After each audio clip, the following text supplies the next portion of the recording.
The Saturday crowd buzzed through Westfield South Center, but Mara Ellison barely noticed.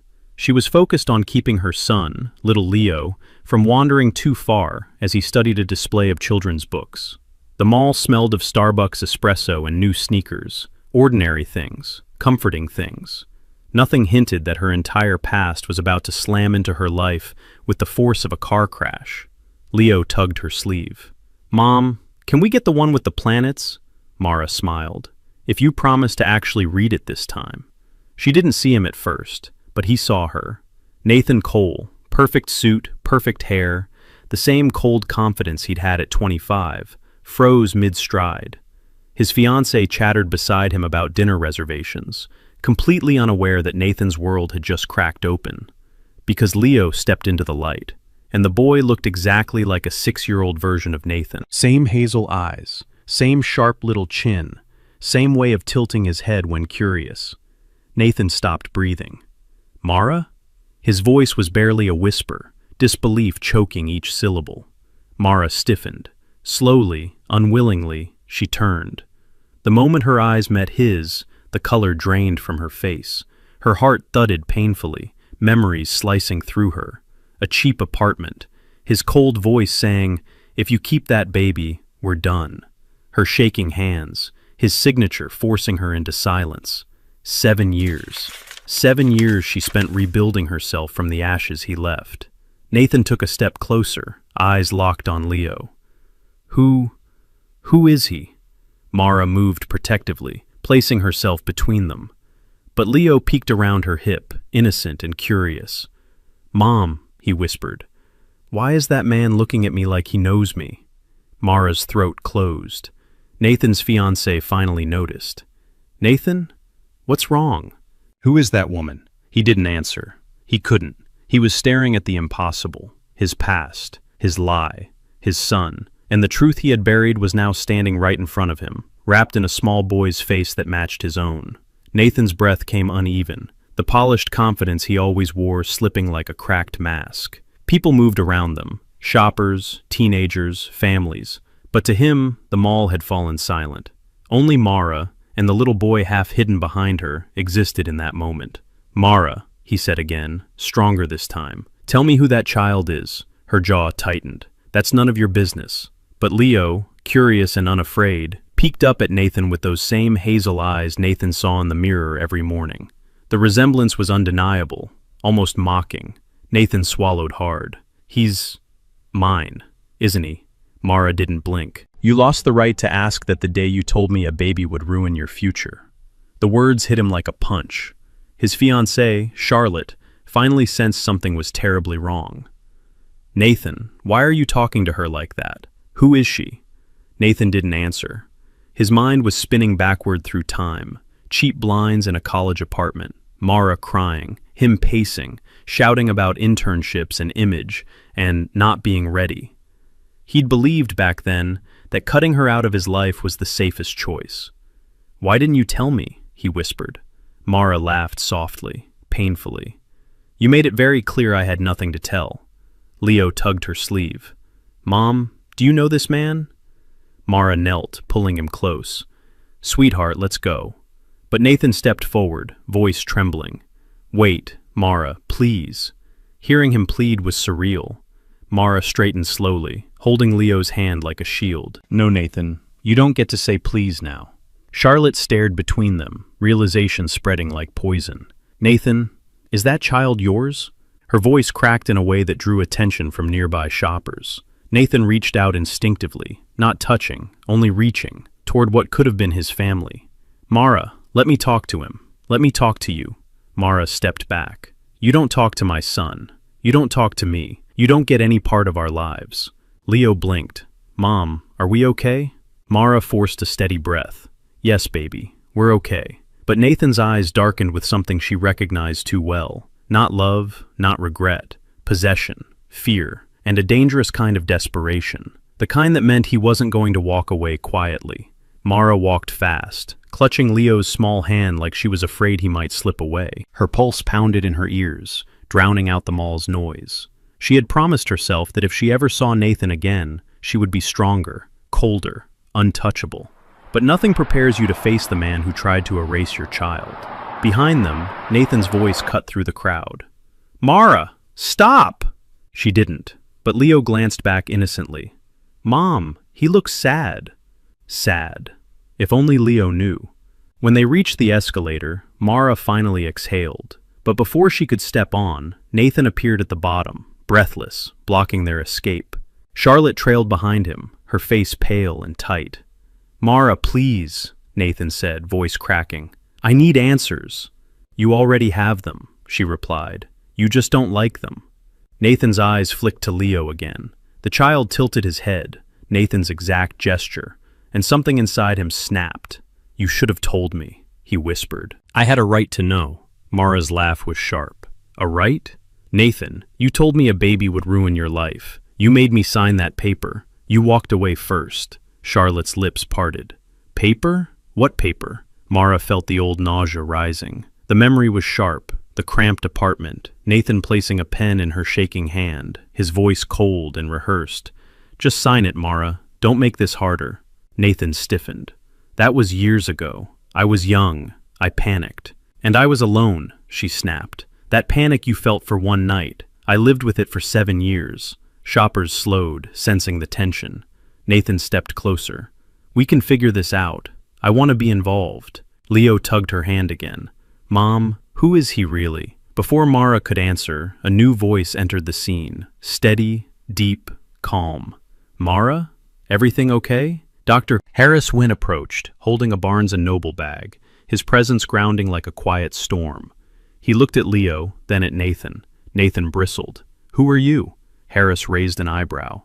"Someone who won't let her be cornered in a mall." Charlotte stared between the 3 adults, then at Leo, her expression shifting from confusion to horror. "Mara," Harris said gently, "let's go." And for the first time since seeing Nathan, Mara felt safe enough to breathe. Nathan stared at Harris Wynn, as if the man had materialized out of thin air. Tall, composed, wearing a simple charcoal coat that somehow made him look more powerful than Nathan ever felt, even in his tailored suits. Harris positioned himself just slightly in front of Mara and Leo, not aggressively, but with a quiet authority that made Nathan's jaw clench. "I'm talking to her," Nathan snapped. "This is between us." Harris didn't blink. "It stopped being between you two the moment you scared her child." Nathan's face darkened. "I didn't." "You did." Harris's voice remained calm, but the steel underneath was unmistakable. Leo moved closer to Harris, instinctively sensing safety. Mara noticed and felt a surprising wave of relief. Harris had always been kind during her bookstore shifts, but seeing him protect her now, it shook something loose inside her. Charlotte stepped forward, voice trembling. "Nathan, who is she? And why does that little boy look—" She cut herself off, eyes widening with dawning horror. Nathan ignored her. "Mara, we're talking. Now." "No," Mara said firmly. "We're leaving." She tried to guide Leo toward the exit, but Nathan reached out as if to grab her arm. Harris moved instantly, not touching Nathan, just stepping close enough to force him back. "Don't," Harris warned quietly. "Not here. Not ever." Shoppers were now watching openly. A security guard began walking their way. Nathan glanced around, realizing this confrontation was quickly slipping out of his control. "Mara," Nathan hissed, lowering his voice. "Running won't change the truth." Mara lifted her chin. "I'm not running. I'm protecting my son from the man who once tried to erase him." Nathan's nostrils flared. "You should have told me he existed. And you should have cared that he might," she shot back. Leo looked up at Harris. "Can we go home now?" Harris nodded. "Yeah, buddy. Let's get you two out of here." Charlotte's voice broke. "Nathan, is he really your child?" Nathan didn't answer. That silence was louder than anything he could have said. Harris guided Mara and Leo toward the exit, slow, steady, unshakably calm. For the first time in years, Mara didn't feel cornered.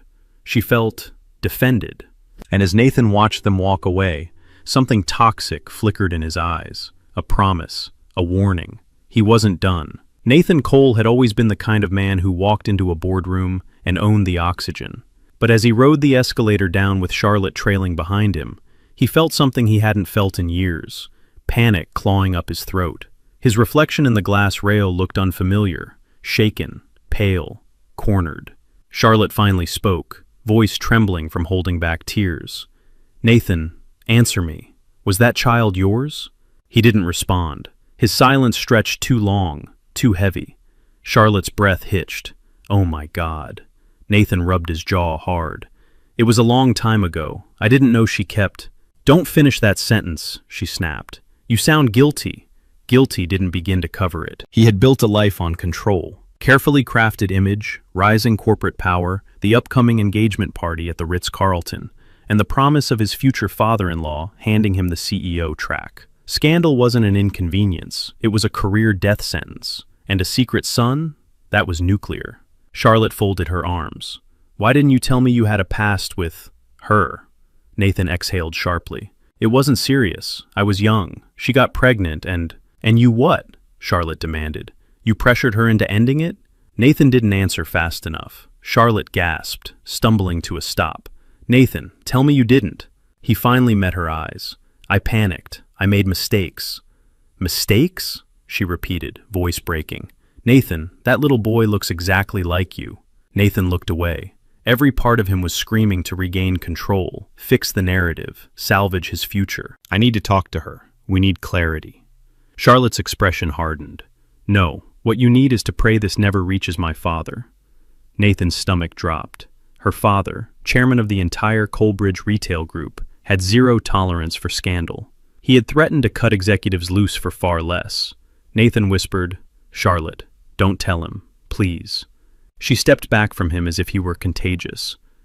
"I can't protect you if you lied about something this big." His phone buzzed. A message from his assistant. "Board wants confirmation about engagement party details." He stared at it, pulse hammering. His perfect life was already cracking. And somewhere out there, Mara Ellison, along with a boy who carried his face, was the one holding the match.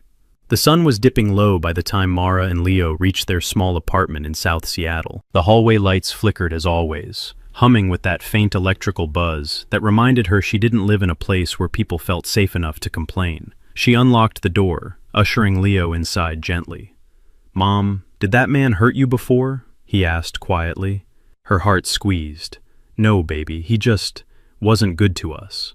Leo nodded like he understood more than a 6-year-old ever should. Inside, the apartment felt too tight, too quiet. The old sofa sagged in the middle, and a stack of Amazon delivery boxes cluttered the corner. Leo's school supplies, a used Kindle Mara bought for cheap, things she budgeted for carefully. She had built this life piece by piece, out of fear and necessity, yet it was still hers, still safe, until today. As Leo settled with his new book, Mara slipped into the bathroom and locked the door. Her breath trembled. Seeing Nathan again had cracked something open, something she thought she'd buried under 7 years of survival. She remembered the night she left him, the shouting, the threats, the paper he forced into her hands, his voice echoing, "If you do this, Mara, you're destroying both our futures." But now here he was, living the future he chose, and wanting access to the one she protected. A knock startled her. "Mom?" Leo whispered.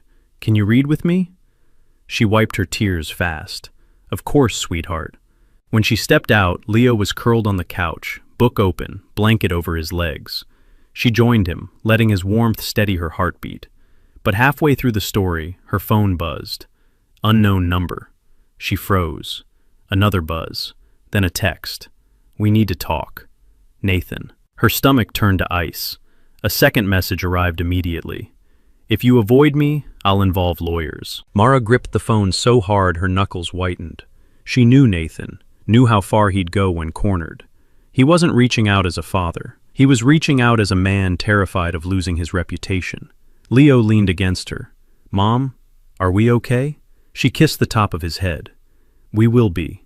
But deep down, she felt it, the storm beginning to rise. And this time, she wouldn't survive it alone. Nathan Cole wasn't a man who tolerated uncertainty. And tonight, sitting in his Los Angeles penthouse with the skyline reflecting off the glass walls, uncertainty was all he had.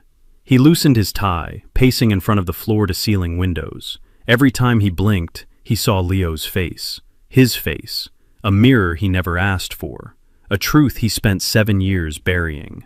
He grabbed his phone and dialed a private number. A smooth voice answered. "Mr. Cole? I need information," Nathan said sharply. "About a woman named Mara Ellison. Everything. Where she works, where she lives, who she's seeing. I want it by morning." A pause. "Is this a legal matter?" "It will be," Nathan muttered. "She hid a child from me." Another pause, almost judgmental. "Understood." Nathan ended the call, chest tight. He told himself it was about fairness, about rights, about being blindsided. But deep down, beneath the excuses and panic, he knew the truth. He wasn't afraid of losing a son. He was afraid of losing everything else. His position, his engagement, his spotless image. And Mara, quiet, stubborn, moral Mara, could ruin all of it. Meanwhile, hundreds of miles north in Seattle, another man was also thinking about Mara. Dr. Harris Wynn sat in his study, soft lamplight warming the shelves behind him. His Mont Blanc pen lay beside an open notebook untouched. He wasn't writing tonight. He was remembering. Mara's panicked eyes in the mall, Leo clutching her hand, Nathan's aggression simmering beneath polished manners. Harris had spent years avoiding emotional entanglements. After losing his wife, he built walls around his heart so tall he sometimes forgot what compassion felt like. But when he saw Nathan cornering Mara, something inside him awakened, something protective, steady, dangerous in its certainty. He picked up his phone and opened a secure search program, used only by high-level tech executives. He typed in, "Nathan Cole, legal record, complaints, sealed incidents." Within minutes, files began populating, things that were never meant to see daylight.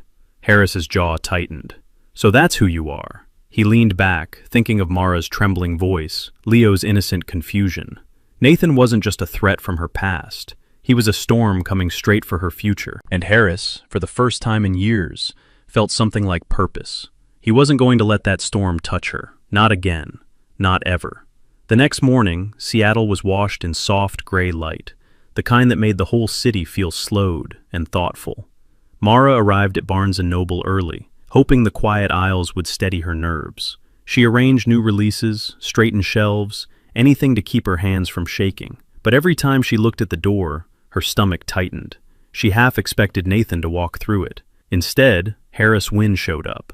He stood by the entrance in a navy coat, hair still damp from the drizzle, holding 2 coffees. One Starbucks cup had her name written carefully, Mara, as if he'd double-checked the spelling. "You weren't at ease yesterday," he said softly. "Thought you could use this." She blinked, touched by the gentleness she didn't know how to accept. "You didn't have to come." "I know." He handed her the cup.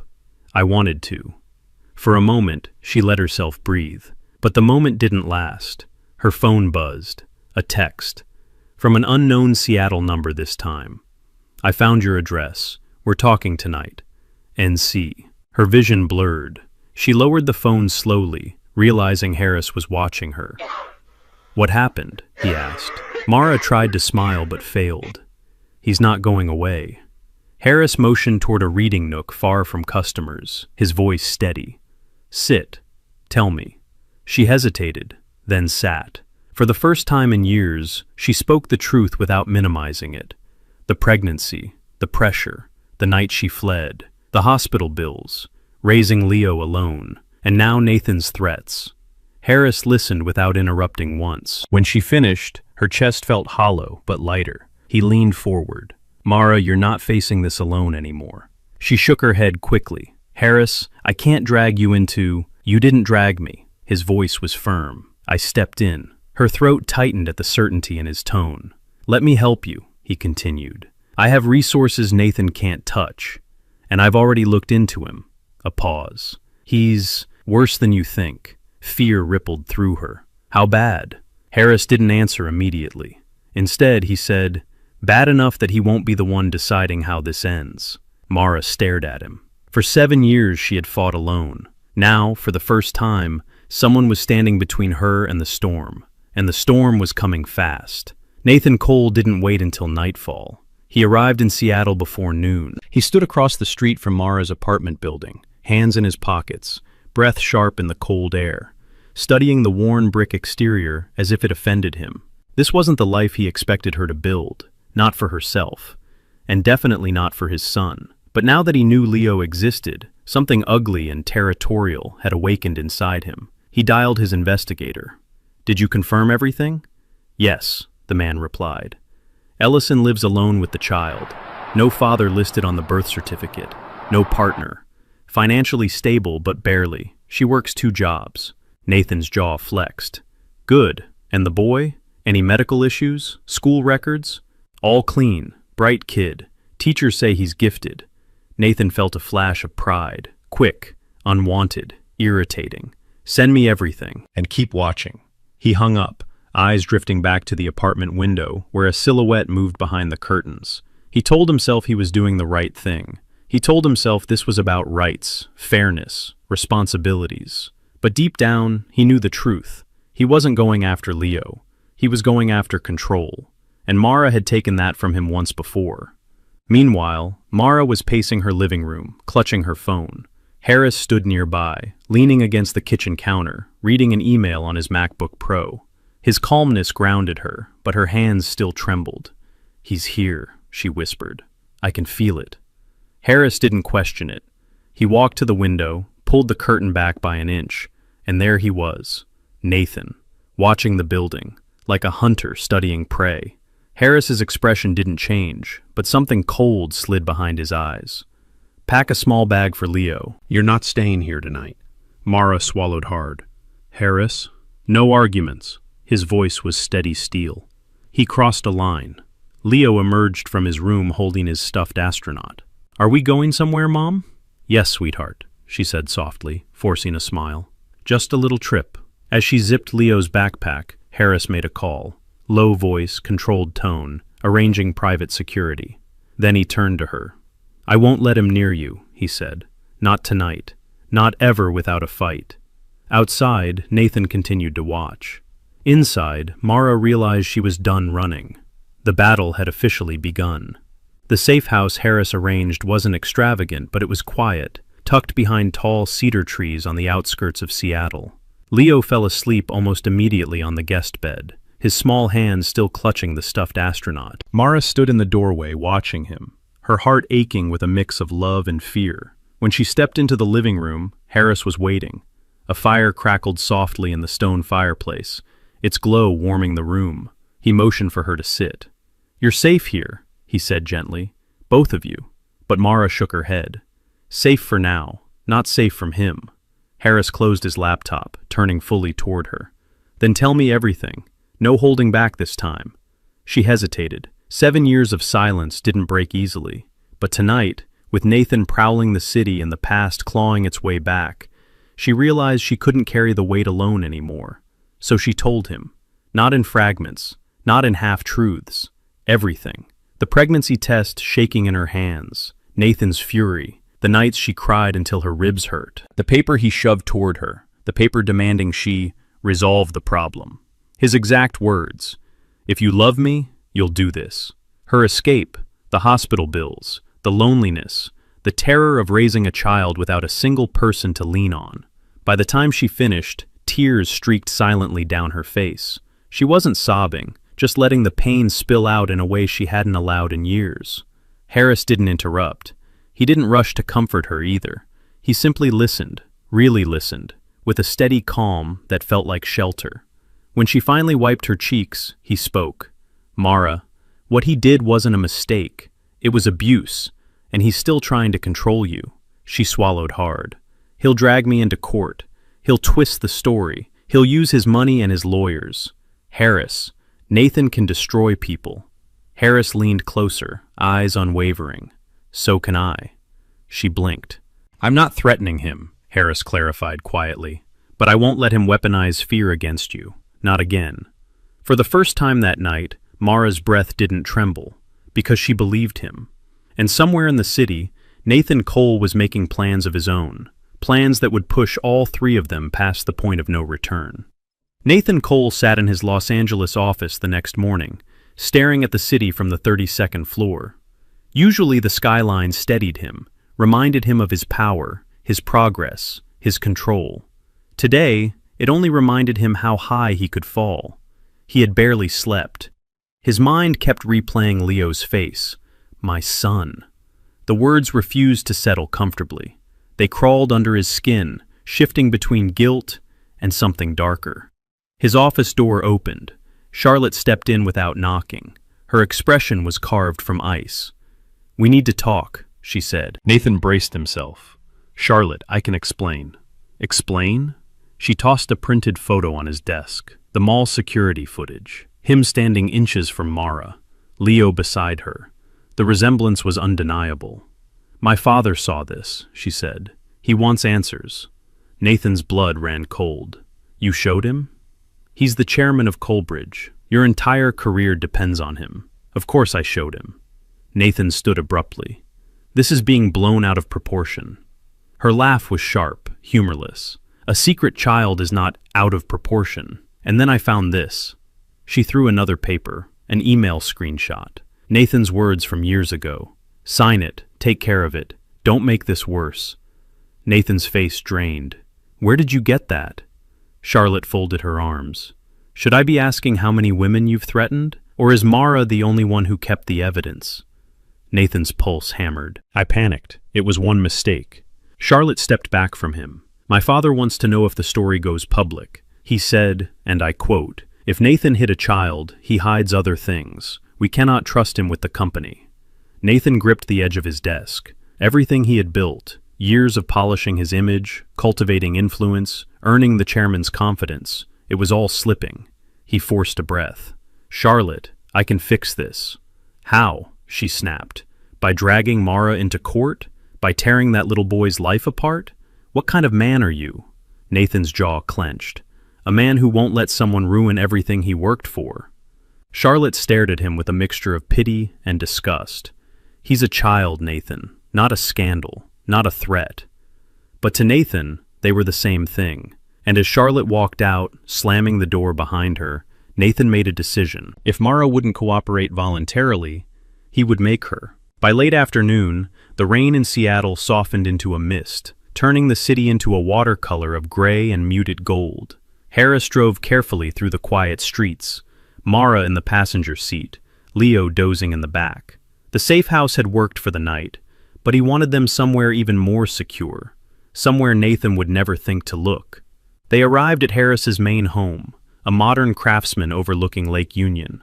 Not extravagant, not cold, just warm, open, and startlingly peaceful. Mara hesitated at the doorway. "Harris, we can't stay here."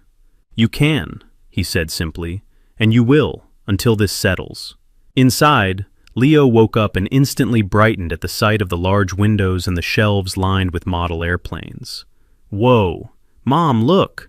Harris smiled faintly. "They were mine when I was his age." Mara watched Leo explore the living room, her shoulders lowering for the first time in hours. She turned to Harris. "You don't have to do all this." He met her eyes. "I know, but I want to." Those 5 words hit her deeper than expected. She followed him into the kitchen, where he set down his laptop and pulled out a folder. "I've been going through the information I found on Nathan," he said quietly. "There are several sealed HR complaints. Nothing public, but enough to show a pattern of manipulation." Mara's throat tightened. "I knew he could be controlling. I didn't know it followed him into adulthood." Harris closed the folder. His expression darkened, not with anger, but with resolve. "Mara, you need to prepare yourself. Nathan isn't after fatherhood. He's after leverage." She sank into a chair, fingers twisting together. "He'll come for Leo." "He'll try," Harris corrected, "but he won't get far." Leo padded into the kitchen, rubbing his eyes. "Mr. Harris, do you have hot chocolate?" Harris softened. "I think I can find some." As he warmed milk on the stove, Mara watched him, this quiet, steady man who hadn't asked for anything in return. A man who saw her pain and didn't turn away. A man who didn't ask why she ran, only how he could help. The moment felt fragile, tender, safe. But while warmth filled Harris's kitchen, another message lit Nathan's phone miles away. A single line from his investigator. "Found something. You'll want to see this." The storm wasn't slowing down. It was accelerating. Nathan Cole stared at the email attachment blinking on his laptop screen. His investigator had delivered exactly what he wanted, maybe more than he wanted. A scanned document, 7 years old, his handwriting, his signature. a legally meaningless but morally damning agreement he forced Mara to sign. I acknowledge that continuing this pregnancy will end all support and relationship with Nathan Cole. I choose to terminate. His chest tightened. Seeing it in writing, his words, his pressure, made him nauseous. But fear quickly overpowered guilt. If Mara ever showed this to the wrong person, everything would burn. He called his investigator. "Where did you find this?" "She kept a copy," the man said, hidden inside her old college lease documents. Nathan swore under his breath. "Destroy whatever you found." A pause. "Mr. Cole, she already knows I searched her records. She confronted the landlord. She's scared. She'll act soon." Nathan's grip tightened on the phone. "Then I'll act first." At Lake Union, Mara sat on Harris's couch while Leo played quietly on the rug. Her hands trembled as she unfolded a thick envelope that had been slipped under the safe house door earlier that afternoon. An envelope she assumed was from Harris's security team, but it wasn't. Inside was a court summons, a petition for emergency custody evaluation, filed by Nathan Cole. Her vision blurred. Leo looked up. "Mom, are you okay?" She forced a smile. "Just reading grown-up papers, sweetheart." But Harris had already noticed. He crossed the room in 2 strides. "What is that?" Mara handed him the papers with shaking fingers. The controlled calm in Harris's eyes fractured. "He filed for custody? Without warning?" Mara whispered. "He's trying to take Leo from me, Harris. He's really trying." "Over my dead body," Harris muttered, flipping through the pages. His jaw tightened at every line. "This is aggressive, strategic. He planned this the moment he saw you." Tears filled Mara's eyes, not from helplessness but from fury. "He doesn't want to know Leo. He wants to own the narrative." Harris took her hands. "Then we'll destroy his narrative." There was a fire in his voice she had never heard before. A quiet knock at the door interrupted them. Harris moved carefully and checked the camera feed. A woman stood outside. Wide eyes, disheveled blonde hair, terrified. "Mara Ellison?" she called softly. "Please, I need to talk to you. I know Nathan." Mara's heart dropped. Another ghost from the past had arrived. Harris opened the door cautiously, keeping one hand subtly positioned to block access. The woman on the porch shivered beneath the dim porch light, her coat soaked from the Seattle mist. She looked exhausted, like someone who hadn't slept in days. "I'm Claire Redding," she said, voice thin. "Please, I need to speak to Mara. It's about Nathan." Mara stepped forward despite Harris's protective stance. The name hit her like a cold wave. "You know Nathan?" Claire nodded, swallowing hard. "I was engaged to him, before Charlotte, before he destroyed my life." Harris exchanged a quick glance with Mara before allowing Claire inside. She edged into the living room, eyes darting around nervously, as if expecting Nathan to burst through the door at any second. Leo peeked from behind the hallway. Mara gently guided him back toward his room. "Sweetheart, go play for a bit. I'll come check on you soon." When he disappeared, Claire finally spoke. "I'm sorry I showed up like this," she said, wringing her hands. "But I saw the news alerts about Nathan filing an emergency custody petition. I knew immediately it was you he was targeting." Mara's breath caught. "Why? Why would you know that?" Claire sank onto the couch, shoulders trembling. "Because he tried the same thing with me." The room fell silent. Claire continued, voice cracking. "I was pregnant 3 years ago, and when I told him, he turned. Vicious. Controlling. He said a baby would destroy his career trajectory. He insisted I fix it. When I refused, he threatened to take the child and claim I was unstable." Mara felt the blood drain from her face. "He used the exact same language with me." Claire gave a broken laugh. "He has a script, Mara. A pattern. He chooses women he thinks he can control, and when he can't, he tries to erase them." Harris leaned forward, tone sharp. "Do you have proof of this?" Claire reached into her purse with shaking hands, pulling out a flash drive. "Every email, every voicemail, everything his lawyers tried to bury. I kept copies, for the day someone else might need them." She placed it in Harris's palm. Mara stared, stunned. "Why help me?" Claire's eyes filled with tears. "Because no one helped me, and because he's more dangerous than you realize." Outside, thunder rolled across Lake Union. Inside, the tide of the war had just shifted. Nathan Cole was accustomed to being feared, respected, obeyed. But that afternoon, sitting in his penthouse overlooking the glittering Los Angeles skyline, He felt something he hadn't felt since he was a broke college intern scrambling for relevance, losing control. His phone buzzed, a message from his investigator. "We have a problem." Nathan clenched his teeth. "What problem?" The reply came instantly. "Someone else is leaking information. A woman named Claire Redding." Nathan's stomach dropped. Claire, of all people, what does she want? Before the investigator could respond, another notification popped up, this time from a gossip blog notorious for exposing corporate scandals. Nathan clicked it. Breaking. Former fiancé of rising COO alleges manipulation, coercion, pregnancy pressure. More victims suspected. Story developing. His blood ran ice cold. "No, no, no," Nathan whispered. He slammed his hand onto the counter, rattling a glass. He had spent years burying his past, years polishing his image, years clawing his way into the Coleridge dynasty, and now the ghosts were crawling out of the grave, dragging him with them.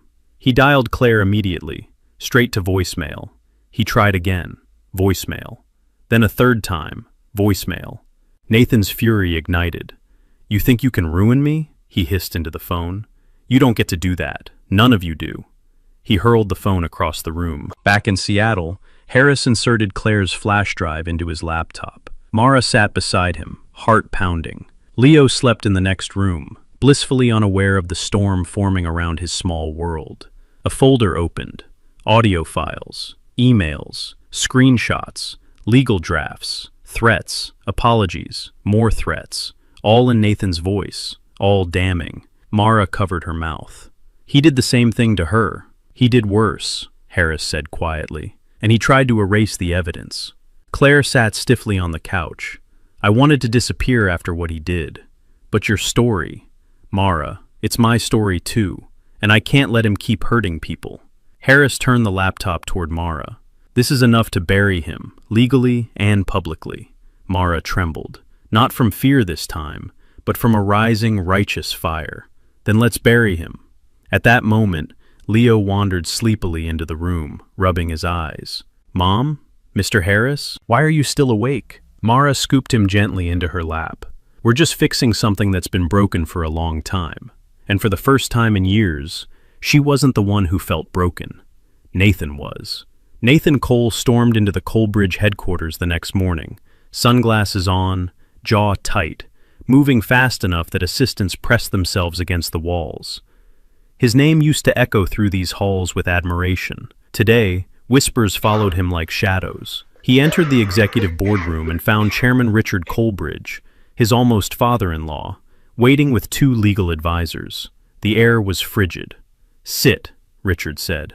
Nathan obeyed, pulse hammering. Richard slid a printed article across the table. Two women come forward accusing COO Nathan Cole of coercion, intimidation, and emotional abuse. Nathan swallowed hard. "It's exaggerated. They're trying to destroy me." Richard's glare sharpened. "This company cannot be tied to a scandal involving forced pregnancy decisions, Nathan. Do you have any idea what the media is doing with this?" Nathan forced a breath. "I can control the narrative." "No," Richard snapped. "You cannot. Not anymore." Nathan stiffened. "Are you threatening to fire me?" Richard leaned back slowly. "I'm giving you a chance to clean this up quietly. Withdraw the custody petition. Issue a private settlement. Make this disappear." Nathan's jaw clenched. "If I withdraw now, it's an admission of guilt." "It's damage control," Richard corrected. "And it's your only option." Nathan stood, shaking with rage. "I am not letting Mara Ellison make a fool out of me. And I'm not letting a child derail my future." Richard rose too, voice dropping to an icy low. "Be very clear, Nathan. If you choose war, you fight it alone." Nathan froze. Alone. That word struck deeper than he expected. He left the boardroom rigid, skin burning with humiliation. Outside, Charlotte waited, eyes swollen from crying. She stepped forward. "My father gave you a chance to walk away," she whispered. "Take it." Nathan stared at her. "If you really believe I'm the monster they're painting me as, then why are you still here?" Charlotte's expression cracked. "Because a part of me hoped you weren't. But you won't stop. That's what scares me." She walked past him, brushing his shoulder lightly, Accidentally or deliberately, he couldn't tell. Meanwhile, in Seattle, Harris set 3 laptops on the dining table, building a timeline of evidence. Mara stood beside him, hands still trembling. "Harris, what do we do now?" she asked. He looked up, eyes steady. "Now, Mara, we stop playing defense." He turned the screen toward her. "And we bring your truth to light." The battle lines were officially drawn. Seattle's evening lights shimmered over Lake Union as Mara stood on Harris's balcony, gripping the railing to steady her breath. The city looked peaceful, deceptively so. Inside the house, laptops hummed, documents loaded, timelines tightened. War took strange shapes, she thought. Sometimes it looked like code on a screen. Harris stepped beside her. "We're close," he said. "Claire's files give us motive, pattern, intent. We just need the final link." Mara forced a tight smile. The link that shows he never changed. Before Harris could reply, his phone buzzed. A number he didn't recognize. He answered cautiously. A soft, shaky voice spoke. "Is this Dr. Wynn?" "Yes. Who is this?" "My name is Elise Monroe. I think we need to meet. I used to work under Nathan Cole at Colebridge." Harris's posture sharpened. "How did you get my number?" "Claire gave it to me," Elise whispered. "She said someone else was finally standing up to him." Mara stepped closer, heart pounding. Elise continued. "I filed a complaint against Nathan 2 years ago. HR buried it. They moved me to a different department, and he made sure I never got promoted again. But I saved the emails, all of them." Mara covered her mouth, emotion tightening her chest. Another victim. Another piece of the truth. Harris's voice softened. "Elise, can you come safely?" "I'm outside," she whispered. I didn't know where else to go. Both Mara and Harris froze. Harris rushed downstairs and opened the door. Elise stood there, mid-20s, hair trembling in the wind, clutching a thin folder to her chest like armor. She looked terrified and determined. "I don't want money," she said immediately. "I just want him exposed." Mara stepped forward. "You're brave for coming." Elise shook her head. "No, I'm desperate. If he becomes CEO, there will be more of us. He'll ruin anyone he can't control." She handed Harris the folder.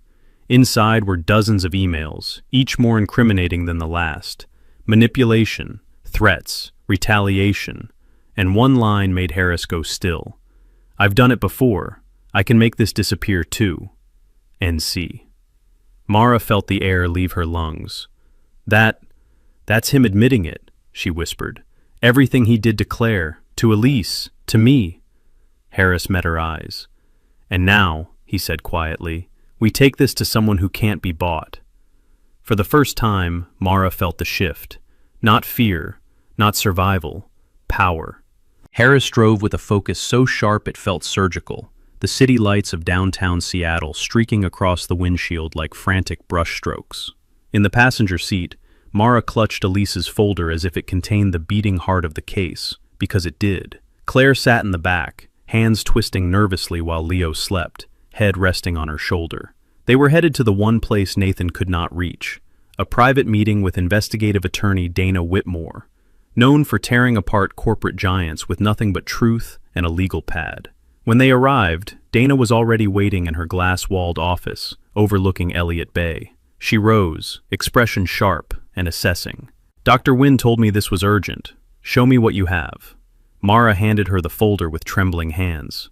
Dana flipped through the document slowly at first, then faster, then stopped abruptly. Her brows lifted. He admitted prior coercion. She tapped the printed email. This alone could force Colebridge into a public investigation. Claire swallowed. "There's more. I recorded a call once, when he threatened my job." Dana turned to her. "Do you still have it?" Claire nodded. "On my old phone. I never deleted it. I couldn't." "Bring it tomorrow morning," Dana said, "and guard it like a weapon, because that's what it is." Mara felt the room tilt slightly, not from fear, but from something she hadn't dared feel in years. Hope. Dana continued, voice crisp. "With these witnesses and this documentation, we're not just defending you. We're building a case that can remove him from power entirely." Harris nodded approvingly. "That's the goal." Dana's gaze softened slightly when she looked at Mara. Nathan is going to panic when he realizes what you have. Men like him get reckless before they fall. Mara exhaled slowly. He already is. Before Dana could respond, Harris's phone buzzed violently. He checked it, and his expression darkened. "What is it?" Mara asked. Harris turned the screen toward her. It was a headline. Fresh. Explosive. COO Nathan Cole seen in Seattle after emergency custody filing. Sources claim conflict with mother escalating. Dana's jaw tightened. He's controlling the narrative, trying to frame you as unstable. Mara felt her pulse spike. He's preparing the public to hate me. No, Dana corrected calmly. He's preparing the public to watch him fall. And when Mara lifted her eyes, she no longer felt hunted. She felt ready. The Ritz-Carlton Los Angeles glowed like a palace of glass and gold that evening, filled with executives, investors, and polished smiles. It was supposed to be Nathan Cole's celebratory engagement gala, his night of triumph. Instead, it would become the night he was undone. Nathan stood near the grand staircase, adjusting his cufflinks, pretending everything was fine. But sweat dampened the back of his collar. His phone kept buzzing with alerts, articles, gossip threads, whispers of coercion allegations. He silenced them all. Tonight had to go perfectly. If he could charm the right donors and reassure the board, he could still survive this. At least, that's what he told himself. Then the ballroom doors opened. Mara stepped inside, not alone. Harris walked beside her, calm and composed, wearing a tailored suit that made half the room glance twice. Behind them were Claire Redding and Elise Monroe, two women Nathan prayed the world would never see again. Dana Whitmore followed, a quiet force with a portfolio of legal power in her hands. Conversations froze. People turned. Nathan's smile faltered. What is this?" Mara held his gaze. There was no fear left in her eyes. "Truth," she said. Dana stepped forward. "Mr. Cole, as of this evening, multiple formal complaints have been submitted to the Colebridge Legal Committee and the State Ethics Board. Effective immediately, you are under investigation." Nathan's eyes widened. "You can't do this here." "We already did," Dana replied coolly. "Your chairman has been notified. The board is convening tonight." Charlotte appeared behind Nathan, her face pale. "My father knows everything, Nathan. Every email, every threat, every lie." Nathan's breath fractured. "Charlotte, don't do this to me." "No," she whispered. "You did this to yourself." Around them, phones lit up. Guests backed away, whispering. Nathan felt the room tilt, his carefully built empire collapsing, brick by brick, truth by truth. He lunged toward Mara. "You ruined me." Harris intercepted him instantly, stepping between them like a wall. "No," he said, voice low. "You ruined yourself." Security closed in. Nathan looked around wildly, desperate, choking on a truth he could no longer control. He wasn't feared. He wasn't respected. He wasn't untouchable. He was exposed, and everyone was watching. As security escorted him out, Mara felt no triumph, only release, like exhaling a breath she'd held for 7 years. And for the first time, she felt free. The morning after Nathan's public collapse, Seattle felt brighter, soft sunlight glinting off Lake Union, gentle waves brushing the shoreline like a whispered reassurance. Mara stood on Harris's deck with a mug of warm tea, watching Leo chase a squirrel across the yard, his laughter ringing clear and unhindered. For the first time in 7 years, she felt something unfamiliar. Safety. Real, steady, unquestioned safety. Harris stepped outside, hands tucked in his pockets. "Dana called," he said. "Nathan is officially suspended. The board voted him out last night." Mara let out a slow breath, half disbelief, half relief. "It's over." "Legally, there will still be steps," Harris said gently. "But yes, it's over." She turned to him. "I never thought I'd see the day where he couldn't hurt us anymore." Harris studied her for a moment, eyes soft. "Mara, you didn't just survive him. You defeated him. You protected Leo with nothing but your strength." She felt heat rise behind her eyes, not from pain this time, but something warm, deep, healing. "Harris, I don't know how to thank you," she whispered. "You don't have to." His voice was quiet, but sure. "I didn't help you because I had to. I helped you because I care about you." The words settled between them, gentle, unmistakable. Leo ran up then, breathless. "Mom, Mr. Harris, look, look, a blue jay." Harris crouched beside him. "That's a good sign," he said. "Blue jays protect their nests fiercely." Leo grinned. "Like you protected us?" Harris's eyes flicked to Mara. "Something like that." Leo scampered off again, leaving them in a silence filled with possibility. Mara exhaled. "Harris, after everything, I'm scared to start over." He stepped closer, not imposing, just present. "Then don't start alone." Her breath caught. "I'm not saying rush anything," he continued softly, "but I'm here, for you, for Leo, for whatever future you choose." Mara felt the last remnants of fear melt into something steady, something hopeful. She reached for his hand. "Harris, I want that future too." He smiled, small, genuine, like sunlight finally breaking through clouds long overdue. Down by the water, Leo called out, "Mom, Mr. Harris, come see." Mara squeezed Harris's hand. "Come on," she said. "Our son wants us." And for the first time, the word "our" didn't feel frightening. It felt right. It felt earned. It felt like the life she was finally allowed to live. All right, so our story has come to an end.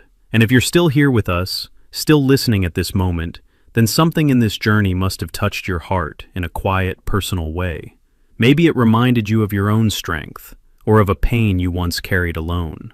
Mara's story isn't just about hardship or justice. It reminds us that healing begins the moment you choose to stand on your own side. Like the Stoics said, you have power over your mind, not outside events. Real strength begins there. We can't control what others do to us, but we can choose how we rise afterward. We can choose what kind of person we become because of it. This story whispers a few truths. You deserve love that protects, not harms. You deserve peace after the storms you didn't choose. And sometimes, the universe sends the right people just when you feel most alone. If Mara's journey resonated with you, or made you think of someone you care about, then please like this video. Share it with someone who might need a little strength today. And if you want to stay with us for more healing stories like this, you're not alone. You're stronger than you think. And your story is still unfolding. This story you've just watched is a work of fiction, created solely for emotional storytelling, reflection, and entertainment. The characters, events, and situations are not real and are not based on any specific individuals.